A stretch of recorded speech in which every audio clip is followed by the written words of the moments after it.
إنا لله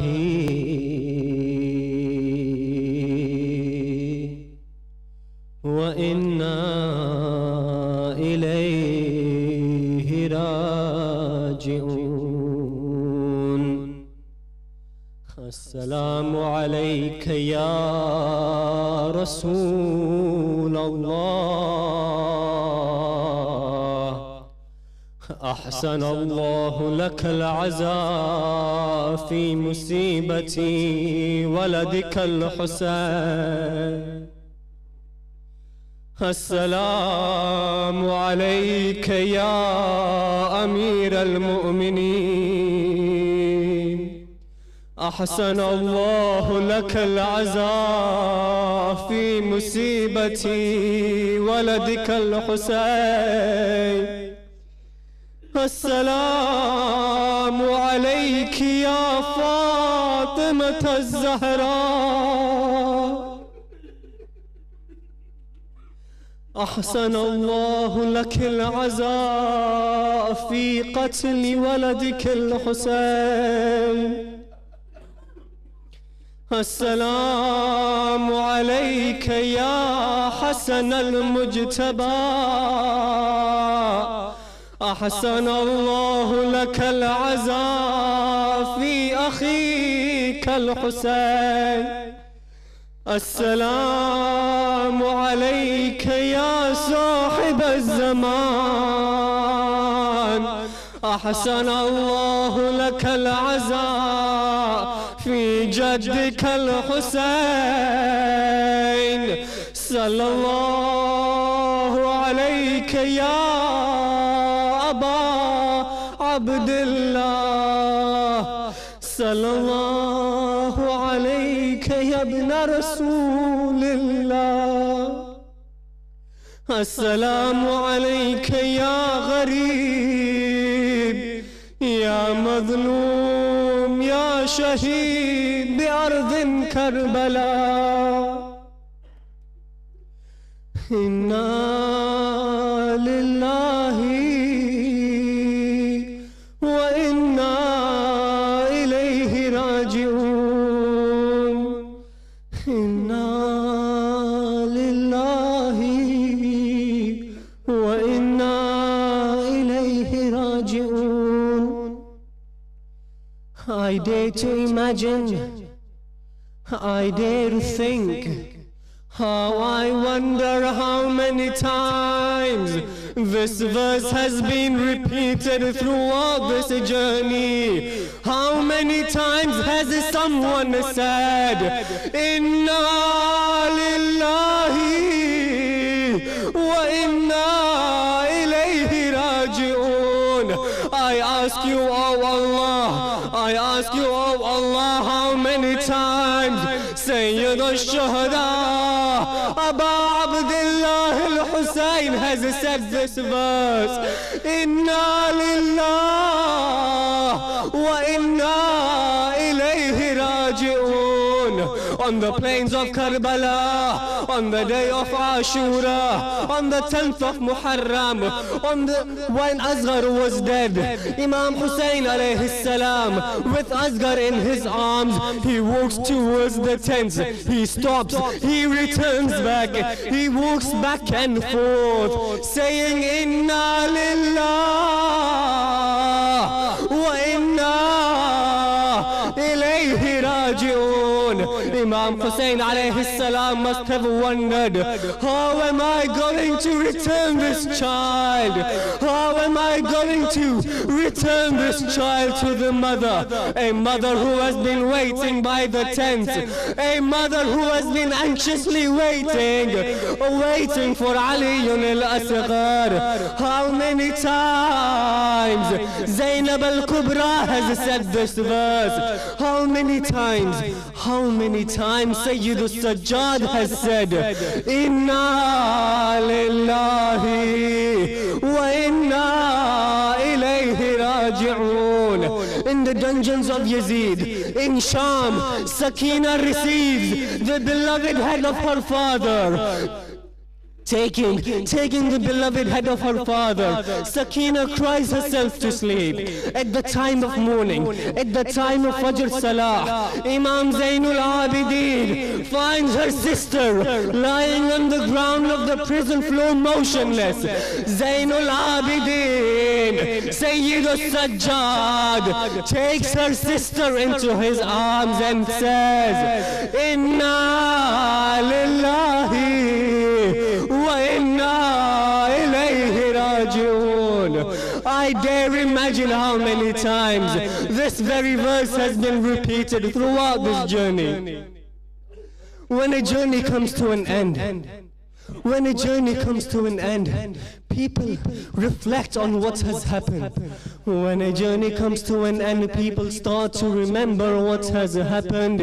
Today I ask you, let us remember what Sayyid al-Sajjad would have felt.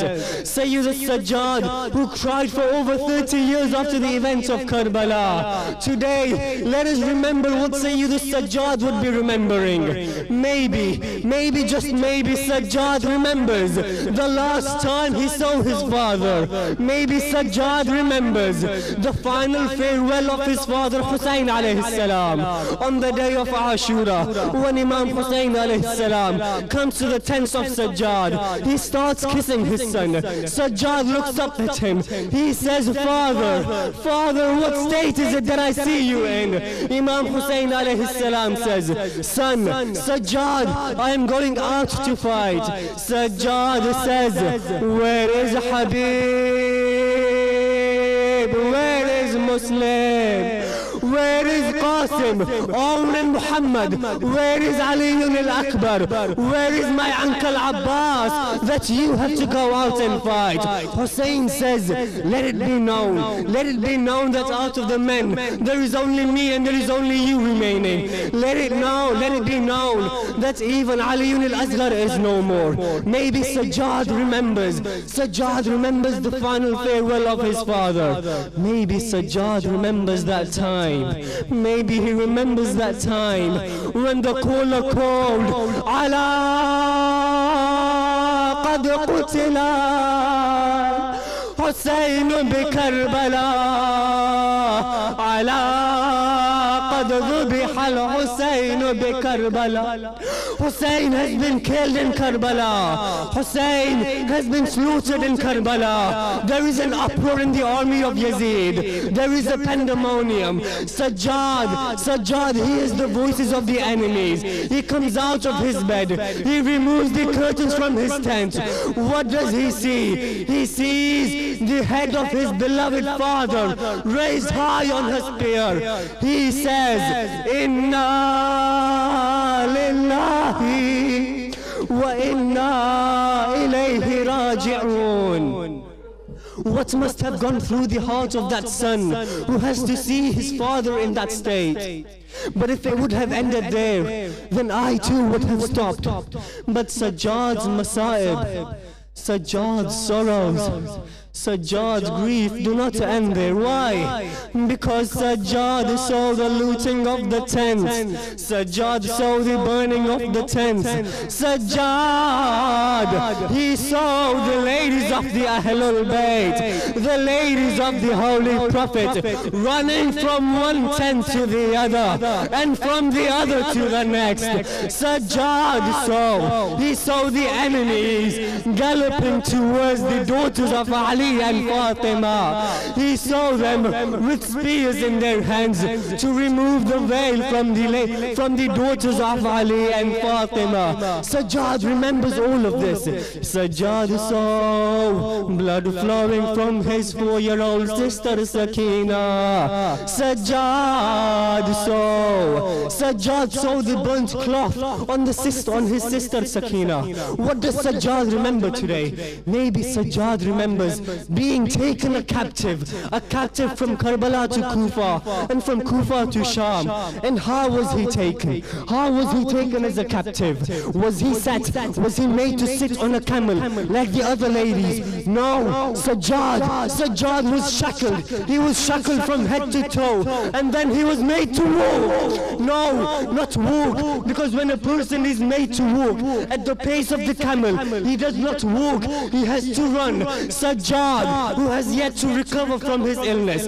Sajjad, who lost his entire family on a single day. Sajjad, who is shackled from head to toe, is now made to run as a captive, as a prisoner of war, all the way from Karbala, all the way to Sham. What does Sajjad remember today? Maybe Sajjad remembers, maybe, just maybe Sajjad remembers the weights of the chains on him.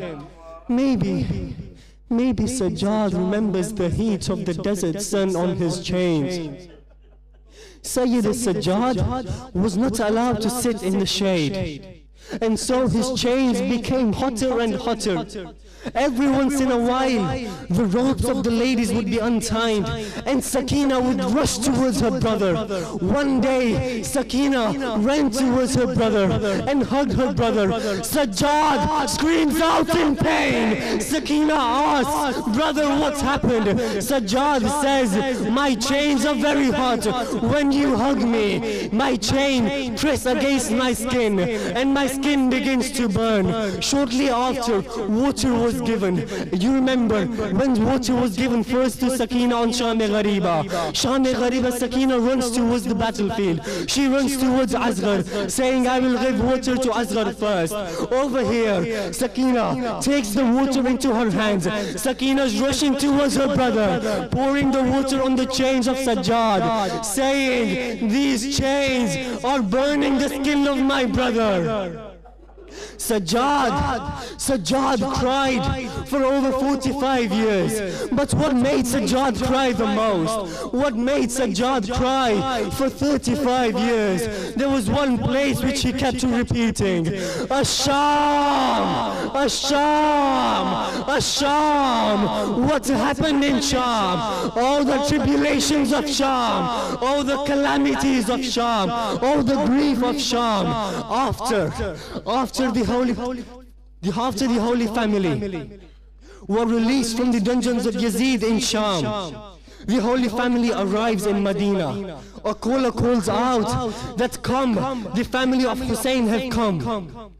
The first of persons to give condolences was a person by the name of Muhammad Hanafiya, the uncle of Sajjad. Muhammad Hanafiya rushes down to the tent. All he sees is ladies everywhere. He talks to himself. He says that my young son, nephew Sajjad would also be here. Mark my words, my young son, nephew Sajjad would also be here. He does not see any man. All he sees is ladies. Yes, he sees one man. He sees a man of old age. He sees a man whose hair has become white. He sees an old man whose eyebrows have become white. He sees a man of age who has wrinkles on his face, whose back is bent. Muhammad Hanafiya says, "Oh man of old age, I am here looking for my young son, nephew Sajjad. Have you seen him?" This old man lets out a cry, "Muhammad Hanafiya, Ana Ali ibn al-Hussein. I am your young son, nephew Sajjad." Muhammad Hanafiya, at that point, Hanafiya uncontrollably reaches out and hugs Sajjad. Sajjad lets out a scream. "Uncle, slowly. Muhammad asks, "Sajjad, what happened?" Sajjad screams. He says the whips of Shin, the chains of Yazid, and the wounds they inflicted upon me are yet to heal. Sajjad says, "Hug me, but hug me slowly." Mourners of the Ahlul Bayt, we give our condolences. We give our condolences to Sayyida Zainab Salamullahi alayha. In Sham, when the heads of the Shuhada were coming, Zainab takes the head of Hussein Farwa takes the head of Qasim. Layla reaches out for the head of Akbar. Rubab takes the head of Asghar. The heads of Aun and the head of Muhammad are left on the side. The women of Sham begin to talk amongst themselves. They say, has the mother of these two children died? Because no one else would have left these two heads like that. Zainab looks up and she says, Zainab says, no, these two heads are my sons. Aun and Muhammad are my sons. But I was unable to cry for my brother Hussein. So let me cry for my brother Hussein. When, after being released, Zainab comes to Medina. She comes into her house. She walks in. This is after a long time. Zainab comes to her house. Abdullah says, O daughter of Zahra, accept my condolences for the loss of your brothers. And they begin to cry. Shortly after, Zainab reaches out. She goes at the back of the house where a small room is situated. The rooms are locked. That room is the room of Aun and Muhammad. She goes in. What does she see? She sees the two musallas of Aun and Muhammad. She sits beside them. One thing which happened on the day of Ashura, when the bodies of Aun and Muhammad were brought into the tent, one of the brothers was still alive. Hussein says, Zainab, come quickly, your son is still alive, at least see him for the last time. Zainab comes closer. The son starts whispering. Zainab brings her ear closer to the son. Oh, the son says, my mother, we went to the Furat. I swear by you, oh my mother, we did not drink from the Furat. That Zainab did not cry for her sons Aun and Muhammad. After coming from Karbala, she sits between the two musallas. She looks at the two beds of the Aun and Muhammad. She begins to cry. Zainab looks at the musallas of Aun. She begins to cry. She looks at the musalla of Muhammad. She begins to cry. She calls out, Abdullah, give me my condolences. After all, Zainab is a mother. She asks for condolences for her two sons, Aun and Muhammad. Inna lillahi wa inna ilayhi raji'un.